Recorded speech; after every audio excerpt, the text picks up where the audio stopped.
So let's talk about e-commerce because there's been a shift in search behavior. We cannot not acknowledge AI.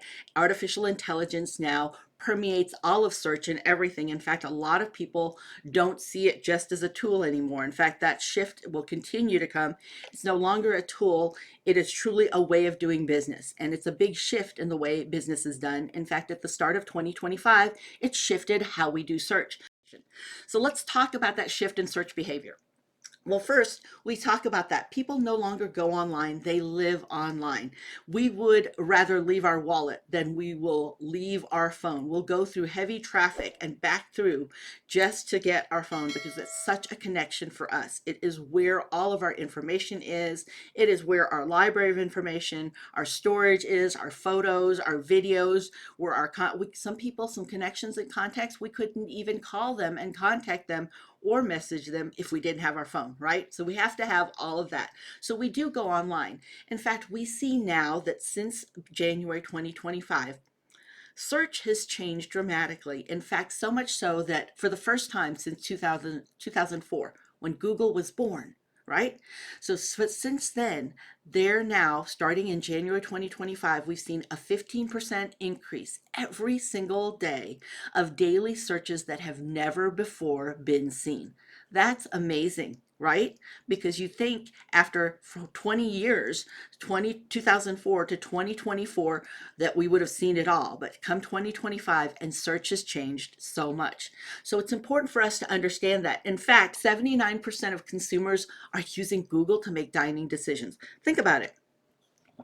You're looking where you want to eat. You've got Google Maps here, or maybe you're using Apple Maps. So Google Maps has Google Business Profile, Apple Maps has Apple Places. Being in both places is not bad until you know who your best customers are. Then you might want to lean towards where they are and not focus on too many different things. But the very minimum, you need to show up on Maps. So I would actually be in both places because you just don't know what kind of device they have at that time. But you can see they use it to make dining decisions. They're actually searching on Maps. You can also see that they read reviews. So that third-party validation is so important, and it is very critical for you to get reviews. In fact, we know that for local business establishments, it takes 60 5-star reviews for you to compete. All right, 10 5-star reviews for you to be included with and considered in Google's algorithm.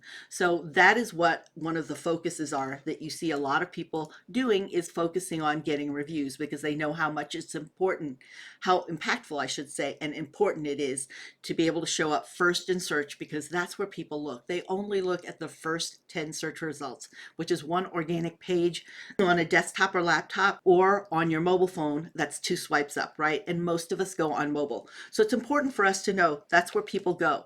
And I talked about search changing. So now people circle search. So they use Google Lens. Understand that Google Lens has been around since 2017.